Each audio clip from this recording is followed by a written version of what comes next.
Hello world, how's it going? So coming at you guys with a regular video instead of a live video. I've been doing all the Friday night live Q&As at 9:30 p.m. Eastern Standard Time on this channel where you guys can ask me questions, but time to do a regular video for you guys, which I haven't done in a long time. We're in the fish room, as many of you guys know and have seen before.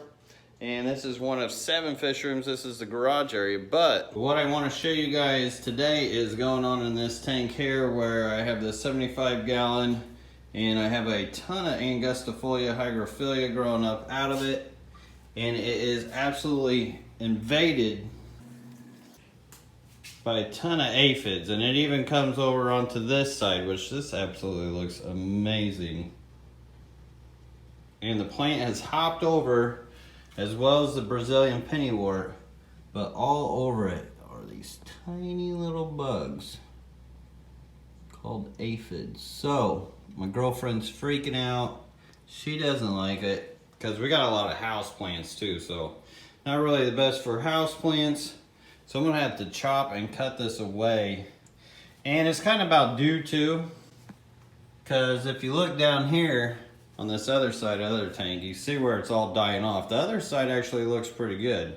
Now, I think my dehumidifier plays some role of the die off because of the heat and the wind blowing on it. But at the same time, I think a lot of the aphids do too. And you can see over here on this crossbeam, it's really kind of wild. Like, it's been like this for so long with all the debris. I'm almost growing dirt on the crossbeam here. So Mother Nature completely taking over, was about to really settle herself in, but also Mother Nature taking it back with the aphids. So I'm not really sure how to tackle this, but either way, I've got this underwater light that I want to put in here, and it's going to be hard to do to get in through there without all that. So I'm just at the point where I'm going to hack it all back, and first thing first, fill this up. And also on the other side of this, I do have this going on over here. Like, a lot of these tanks have just gone full jungle mode. This is absolutely full jungle mode. Brazilian pennywort right here. And of course, I'm worried the aphids will come over here and start destroying things. So far so good, not looking too bad over here. I have been trying to trim up in the middle where I can. You can see where there's like little feeding spots. But this is pretty natural. And it's taken over, I don't know, how many is that? 6 tanks times 2, 12 tanks. And I would love to know if any of you guys have any recommendations or comments on how you guys would go about dealing with these aphids, because really this is kind of out of my element and not really sure how to deal with them. Maybe I get a bunch of frogs to eat them. Then I can get a bunch of snakes to eat the frogs, and then so on and so forth. Get gorillas to eat the snakes. Either way, I gotta get this taken care of. I've got guppies down here, so whatever does fall off, hopefully will fall into there and just become guppy food. I gotta set these up. I got a lot going on since that tank popped on me.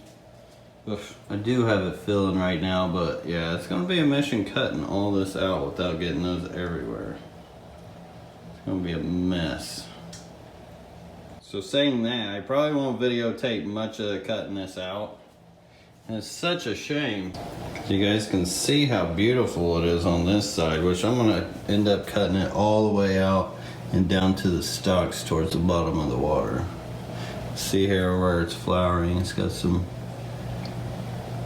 beautiful purple flowers.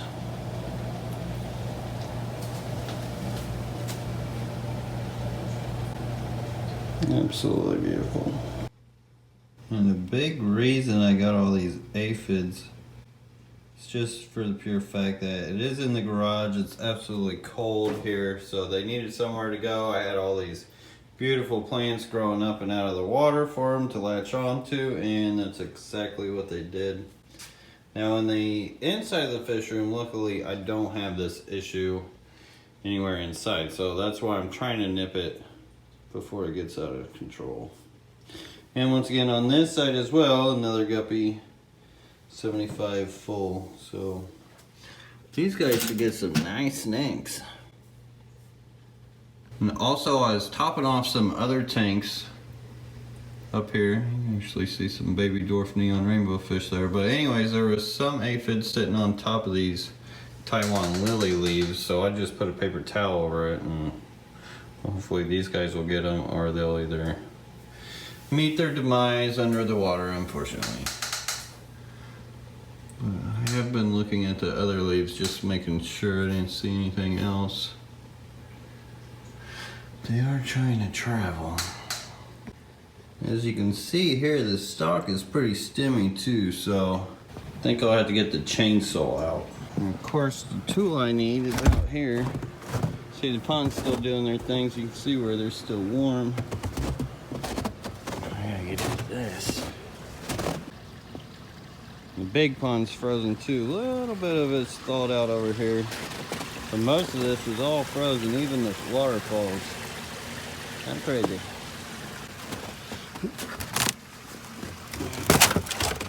Of course, it wasn't in there.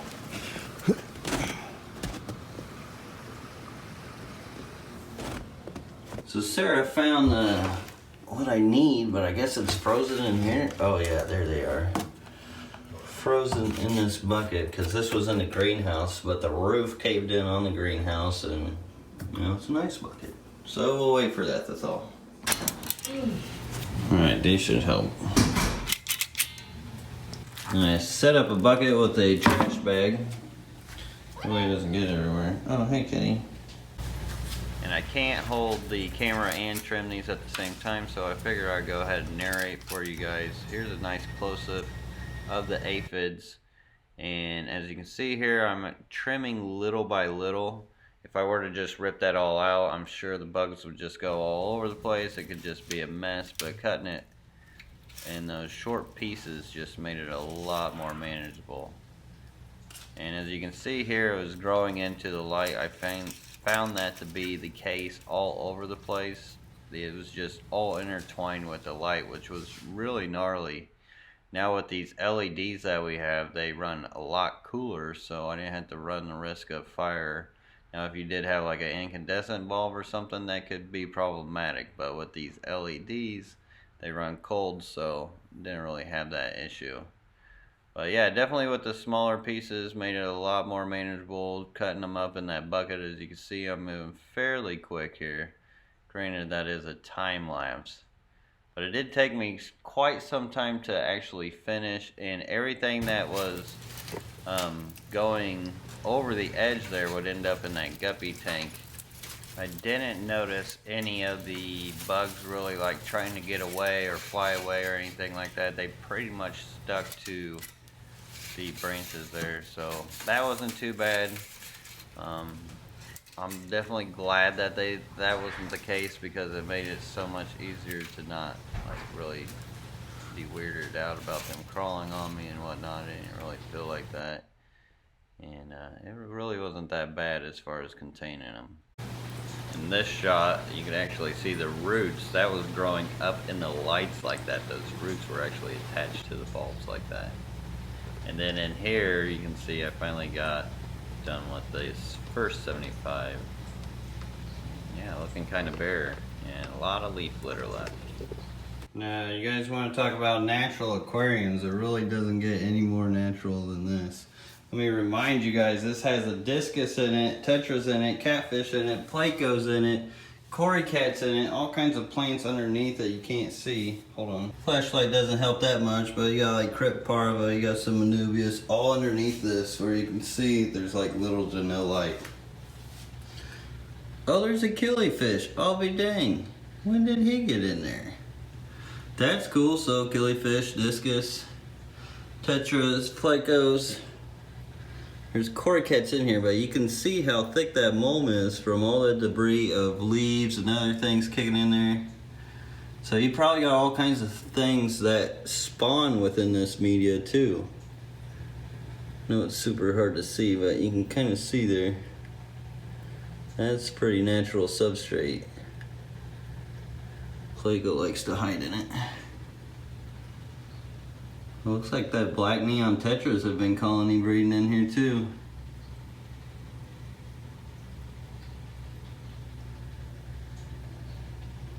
Oh, there's catfish.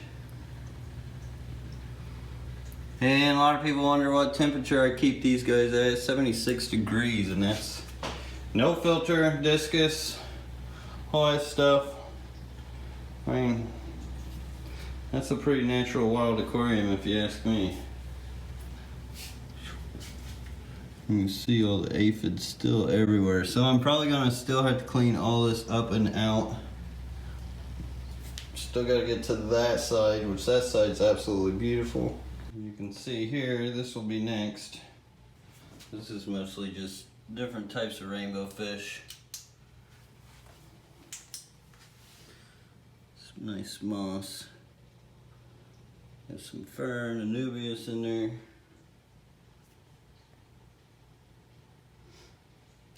It's a shame I've got to tear all this out because I mean, it's beautiful. It is kind of not very functionable. It's great to look at.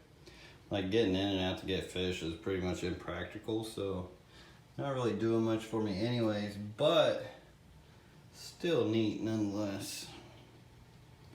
It's a shame.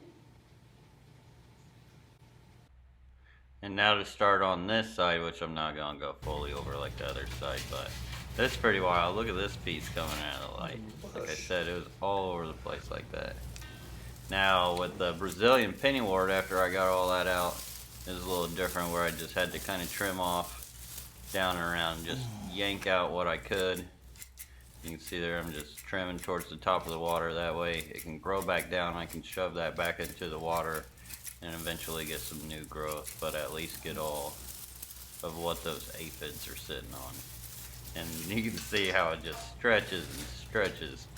A Brazilian pennywort actually grows down and around and over to the other racks, and it'll travel through completely dark spaces just to go find light elsewhere too. It is really, really wild how far that plant will reach looking for light in the dark. You can see it's just still going, still going, still going. Alright, so this side is done. Absolutely crazy. You can see how dirty the lights are up there because it was just literally growing up and around all those lights.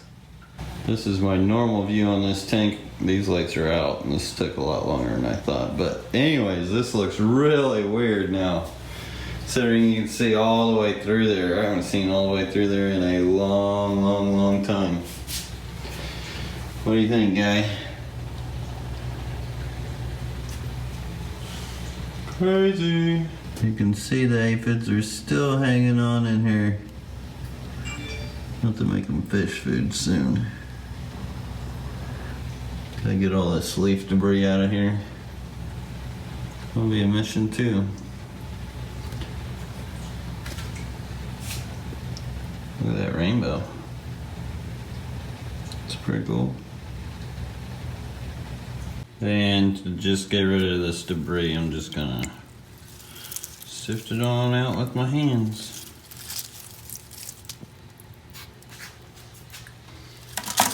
Ooh, you can really see the rainbow now. Check that out. Beautiful. Anyways, got this raked out. You can see there's still Brazilian pennywort in there. Still some stalks and some, well, kind of hard to see here. There you can see there's a lot of root actually down there, and that's an angustifolia root. You can see the stem barely with that glare, but it is cleared out and looking a lot better now. So if I wanted to, I could let this grow back up and out and get pretty much essentially what I had before. Now whether I'll keep it that way, I don't know. This tank I probably will, because I've got a really cool idea for this, which I'm going to show you guys here in just a little bit. But I'm going to have to do it tomorrow because it is already way late. All the other tanks are off, and these guys have got to get to bed. But as far as this tank, I definitely need to make it more functionable. Probably pull this stuff out. That way I can just grow out more rainbows and get them guys organized. I know I got bristlenose breeding in here as well underneath that moss. I gotta start utilizing my tanks. I keep a lot of tanks and hoarding a lot of tanks for my own benefit anymore. And I do need to start thinking more business-wise. For my rewards, some strawberry chocolate ice cream. Actually, you know what? I'm gonna make a separate video out about what I'm gonna do with this, because I already know this title's gonna be long enough, this video is gonna be long enough. Try to keep it short for you guys. So stay tuned. Look for a part 2 for this whole business. It should come out like right after this video, so be ready for that. And if you're watching this in the future from when this came out, good luck. Check out all my YouTube videos and hopefully you'll find it. Sorry, I will try to link it up or something, somehow, some way. We'll figure that out. And yeah, hopefully I don't have to do the same thing over there, even though eventually I will have to, because, well, that needs to be a CPD breeding factory. I know lots of you guys waiting on them. All right, until next time, everybody, thank you so much for watching, for hitting the like button, all the support and all that. Thank you so much. Until next time, everybody, peace. Have a great one.